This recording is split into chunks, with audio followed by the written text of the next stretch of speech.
Picking up chapter 24, part 2, part 4 of the book. God dictated to me as he dictated the Torah to Moses, dictated the books of the prophets to each individual prophet. David may well have written the 3 books he's in, King David. And any one of them could have also done the writings, chronicles, etc. God's book. And he didn't write the New Testament. You won't find the kind of lies and deceit in his book that they have. Primarily from Jesus Christ himself. A liar, not unblemished. No Gentiles forgiven of any sins from a human sacrifice. God doesn't accept human sacrifices. He forgives sins by his written word. We have a new covenant here today, this day of the Lord. The covenant of sin forgiveness of Jeremiah 31. It's a repeat story. He's done it before. He did it for the 13 tribes that returned to Judah, Jerusalem, to build the second temple. All 13. In Isaiah, he forgives them of their sins. And they built the second temple. Well, they're about to be a holy seed again and build the third temple. No Messianic error is going to get in the way, because one's never going to occur. It's a false teaching. No world exaltation. It's a false teaching. It's not in the Hebrew Bible. The world's not going to speak Hebrew. Bad interpretation by Rambam and teaching. There will still be pain in the world. Okay, picking up where I left off in part 3 of chapter 24. The suffering of the Jewish people in this world is not for the benefit of mankind. It is for God and the Jewish people, whom God purges of sin through their suffering and creates a heaven just for the Jewish people. God returns for vengeance. And what is the teaching? Moshiach will perfect the world and bring world peace. Not going to happen. And no man could do that. No country can do that. God returns for vengeance. Passes the cup of his wrath to Christianity. Has a reckoning with the shepherds, the rabbis of the Jewish people.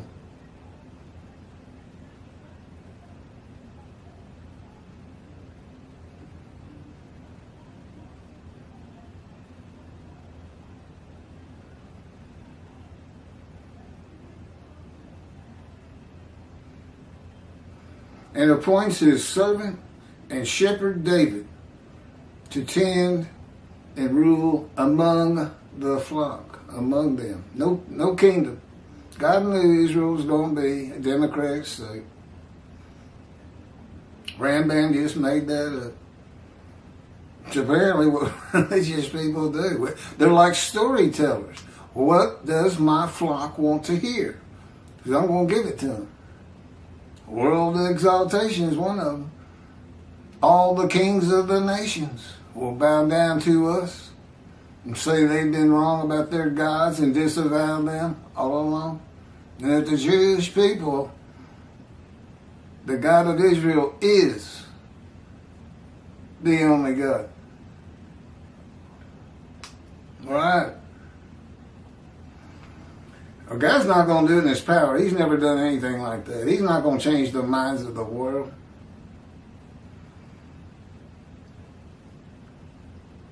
Jews for Judaism's commentary on Isaiah 53:10. If I can suffer through another one of these. God. I didn't realize how bad it was. And I typed this. And the Lord desired to crush and afflict him. If his soul would acknowledge guilt, he would see offspring and live long days, and the purposes of God would succeed through his hand. I don't even like the verse. I think that's a bad translation. This soul. Your soul can't do anything. Your soul is the DNA of your spirit, which together combined make a person. If soul is thought to mean itself, okay. But even then, if you say it's itself, and why does the Lord desire to crush and afflict all the Jewish people gathered as one man Israel? They're usually doing good things. The first time it happened, they accepted his first covenant, his new covenant. And in the second, they're in Jerusalem, the 13 tribes out of exile, happily building his second temple. Why did he desire to crush and afflict them? So, but if all the Jewish people as one man would acknowledge guilt, he would see offspring and live long days, and the purpose of God would succeed through his hand. His purpose of God is to go to his temple, go build it, save me the trouble. Or maybe this will be the impetus for you to do it. It only avoids utter destruction to the land. Build it, never defeat it, dispersed again, according to the covenant friendship. And it's in Jeremiah 31. Don't build it, utter destruction will come to the land of Israel someday. Okay, here's Jews for Judaism commentary on that. At this point, the prophetic narrator, he's prophetic. This is Isaiah. This is Isaiah speaking in that verse about the righteous servant. God speaks again in 11 and 12. He was the speaker of 52, 13 through 15. The witnesses, verses 1 through 6 in quotes. Then Isaiah picks up 7 through 10, and then God 11 and 12. I don't know anything about Isaiah being prophetic. At this point, it sounds like y'all think y'all are. Maybe you believe in seers, people who can see the future. Sounds like y'all see in the future. Well, you say it like it's a given. The kings of the earth are going to make a spiritual assessment and decide they've been wrong all along. It was their wickedness and not that of the Jewish people. See parts 1, 2, and 3 of chapter 24. The prophetic narrator moves away from the voices of the shocked onlookers. I thought the kings were silenced. That's what it says in 52. I believe 14.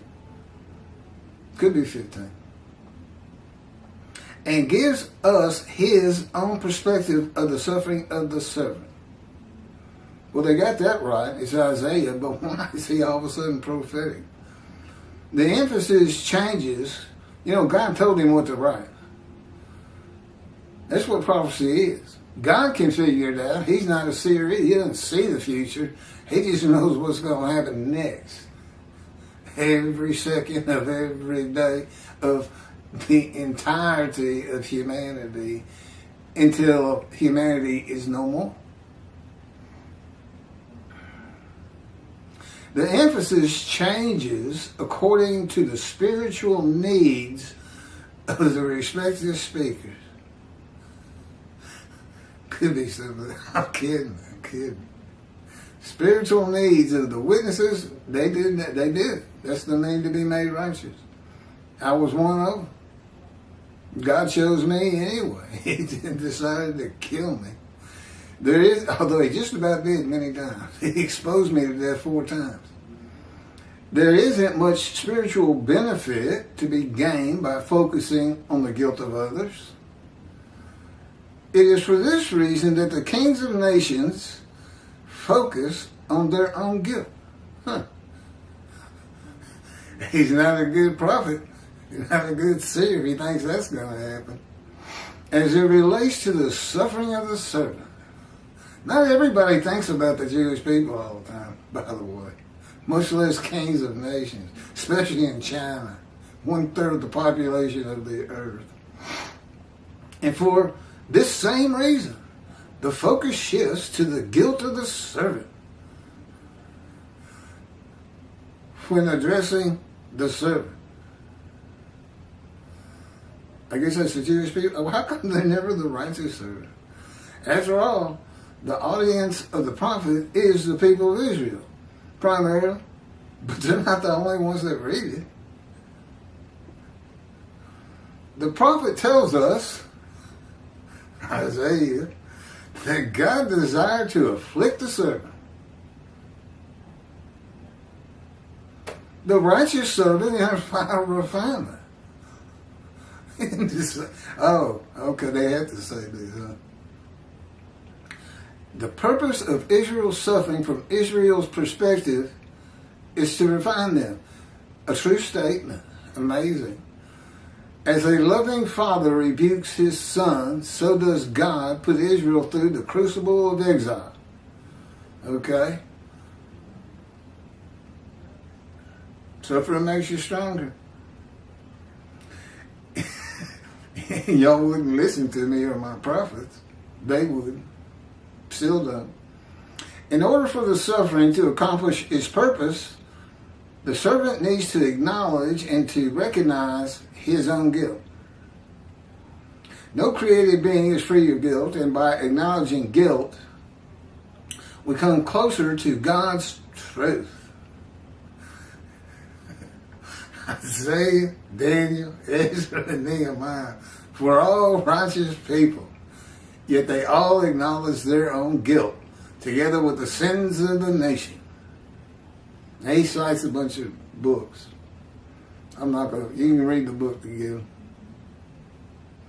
The prophet goes on to tell us the reward. Because every time I say the prophet, he has me thank God. Because God's the one that told him to write that down. God goes on to tell us the reward that the servant will experience as a result of acknowledging his guilt. The servant will see his physical progeny walking in his footsteps, and his days will be lengthened. These two blessings are not unrelated. No individual saint is guaranteed long days. But through his progeny, the servant perseveres and outlasts his persecutors. The might, the splendor, and the power of those who persecute the Jew have long faded away. Well, America's still here, and they're still pretty mighty. When is this going to happen anyway? So right now, the righteous servant is not Isaiah 53. It's just going to be. Well, I got here first. His representation, his book, the title, Isaiah 53, In the Day of the Lord. He's got to have a description. Even your sages knew that. Your sages say. Moshiach, the anointed one of chapter 11, is described in chapter 53. What happened, Jews for Jews? In particular, Michael Skolbeck, what happened? Our sages say, and sometimes we believe it, sometimes we don't. Sounds pretty hypocritical. I still don't know why they've done this, but this is ridiculous. And Toby Singer's worse, I give you that. I think Rashi did a better job, and that was pretty pathetic.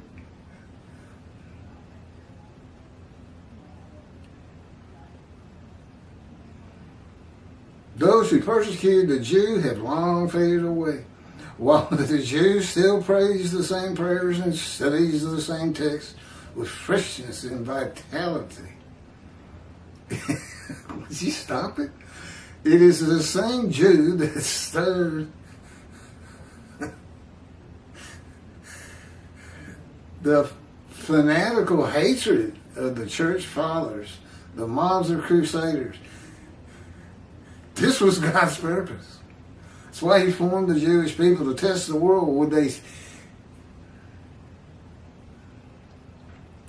The inquisitors, the Ukrainian soldiers. Well, look what you're saying. And in the verses before, you're saying your suffering atoned and granted the Gentiles merit. Your God is coming with a vengeance, putting his wrath on them. wanting to break Christianity down from the cornerstones. It'll be a slow fall, but it's going to happen. Thus saith the Lord. It is the same Jew that's, fanatical Ukrainian soldiers of Shimnik, the Russian czars, the communists, and the Nazis. These and many like them have come and gone, but the Jew is still here. Well, the Nazis are definitely gone, primarily because of America.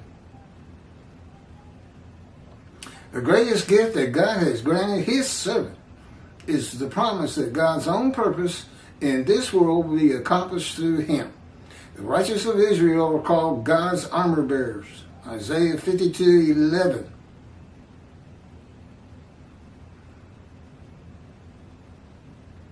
Seven through 12.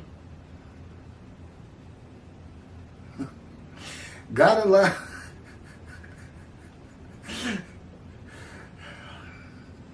that was for the exiles, and they built the second temple. God allowed them to join him in bringing his light to the world. Well, the world's in pretty sad shape, if you ask me. I don't think that light's bright is very bright. I don't think it's going to make the world love you either. My commentary on Isaiah 53:10 again. But the Lord chose to crush him with disease, that if he made himself an offering for guilt, he might see offspring have long life. And that through, I understand, excuse me, and that through him the Lord's purpose might prosper. That's from the Jewish Publication Society, 1985 translation of Hebrew to English, Hebrew Bible. But the Lord chose to crush him by disease, midrash form, breaking down a verse in parts and making commentary on each part. Midrash, but the Lord chose to crush him by disease. Commentary. God's righteous servant will be familiar with disease, and his life crushed because of disease that he is afflicted with by the hand and power of God. That's the fire of refinement. You can find it in John, Job, and particularly Ezekiel. The key to understanding chapter 53. That if he made himself an offering for guilt, it's not a guilt offering, as Toby Singer says. It's just a bad translation on his part. It is an offer. And not only am I taking that based on the professional linguistic professionals they used for over 30 years, from scratch, the Leningrad Codex, the oldest Hebrew Bible we have, but I've already been through it, and this is what he taught me.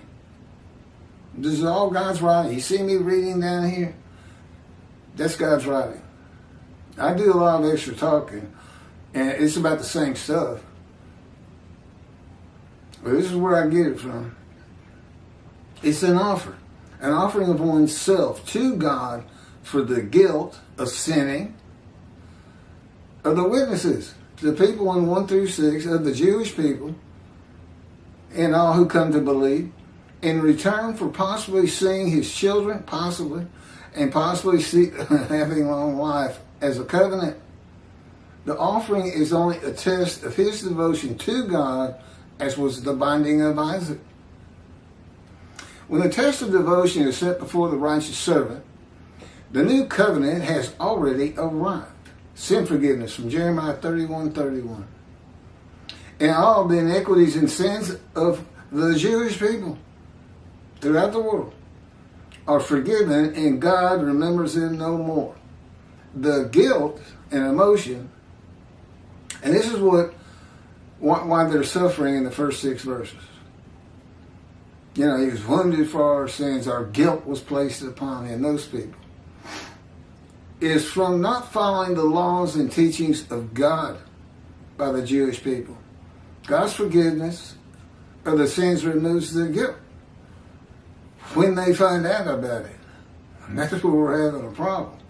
That's why the covenant doesn't truly go into effect until we get it published by a major Jewish publishing company that can market it throughout the world to reach all of the Jewish people.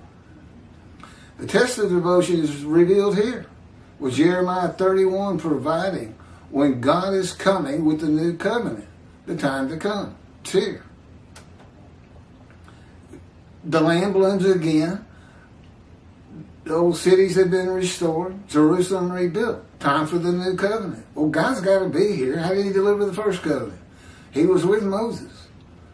He'd tell Moses what to say. Moses would say it. Same thing with me. I got two covenants, and he's telling me, having me. He dictated this. Say it here. As the only teacher he recognizes. He didn't recognize a single rabbi on this planet. And if they don't like that, they need to start teaching this book and bring Judaism into the modern era. It's correcting Judaism. It's not attacking it. For God. It's his day.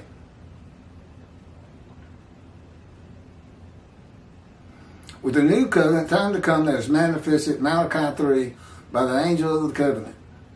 Behold, Malachi 3, I am sending my messenger to clear the way before me, and the Lord whom you seek shall come to his temple suddenly. As for the angel of the covenant that you desire, he is already coming. I know. Okay, now let's go on.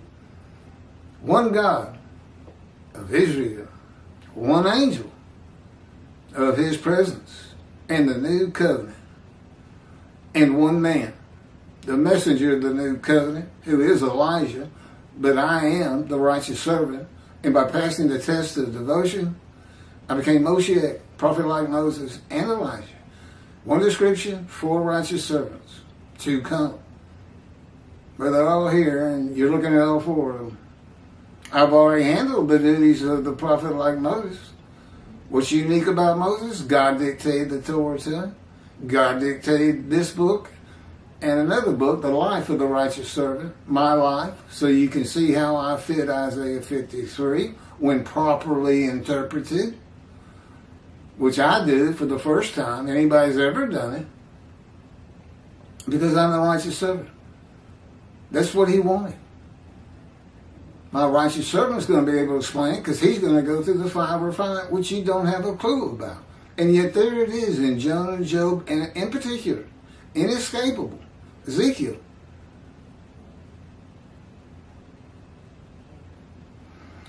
The phrase, he is already coming, means he arrives before God, who comes to covenant with a Gentile. That would be me. And that's what the scripture provides. God comes from Edom, Gentile lands, and of the Jewish people, none are with him. Well, he's got to come with his prophet like Moses, or you won't know where he is. And then, of course, you have to believe in his prophet.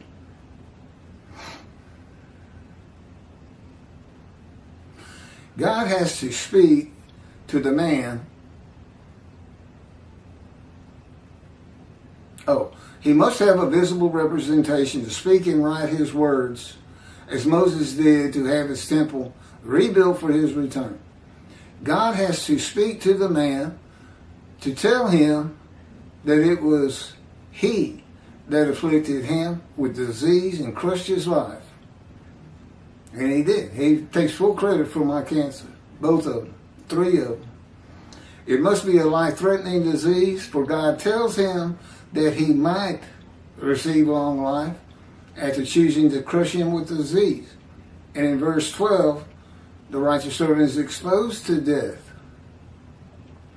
God also, which I guess Toby Singer just didn't get to verse 12, the murder of the Holocaust, or the guilt offering. The man, the righteous servant, is not an offering of anything. I made an offering to go through the fire of refinement, become the righteous servant, and make the many righteous. Received as my portion the many, not lampshades with Jewish skin, and a multitude as my spoil. That's people. It's the many. It's the witnesses. God also has to prepare him to be a prophet. And I'm the only one slowing down the fact that if he came to Israel to go into his temple and it's not there, or they're not making plans to get it built, he might just leave. I mean, I don't know. He doesn't tell me everything by any stretch of the imagination. But if he does, eventually utter destruction from the nations, the Middle East anyway, comes to the land of Israel. That's prophetic of God. And that should be taught long before you start teaching Messianic era and world exaltation, which could be making the Jewish people forget the phrases, never again, and never forget. Why remember the Holocaust? The world's about to love you. The world's going to love the Jewish people. You got any evidence to support that? Is it starting to happen somewhere? Have any kings bowed down to you? Are you in contact with the leaders of every nation of the world to say these things? Well, how do you know what they're going to do? That's not in the Hebrew Bible. How do you know what they're going to do? You say it like it's a given. Okay.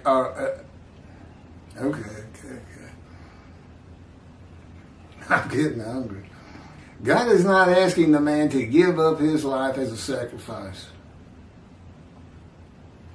I don't think I finished that. God also has to prepare him to be a prophet as he did Ezekiel in the fire of refinement in the hand of God by his words and power, while teaching him the scripture to make the many righteous by his knowledge. God is not asking the man to give up his life as a sacrifice. That would be against his teachings to the Israelites through his prophet not to sacrifice their children. And the purpose of the man offering himself for guilt is to receive long life.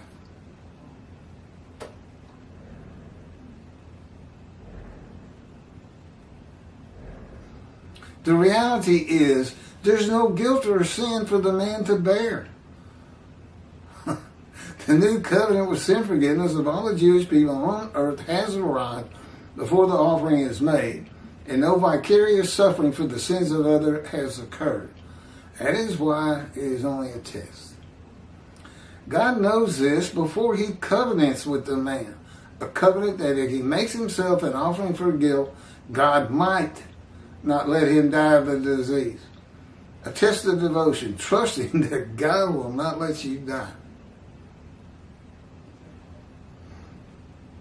And that the fire of refinement won't be too brutal. It's brutal, people. You know, a young cadet going through boot camp to become a Green Beret, Marine, or Navy SEAL, that's nothing. God's boot camp for prophets is brutal. Just having God maltreat you, that's one of the 6 words. You know, wounded, punished, maltreated, crushed, bruised, chastised. All those words that are in Isaiah 53 are about the fire of refinement, which he doesn't tell you, but he does tell you in Ezekiel. And then he does all those horrible things to poor Ezekiel.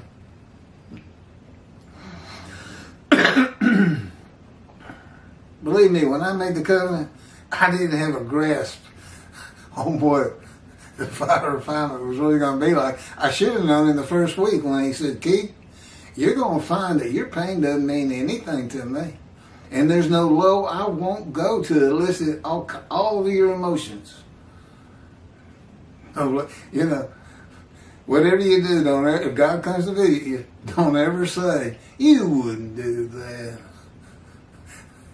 He'll do it right on the spot, just to show you. He's God. That's what he tells me. I'm God. I'll do anything I want.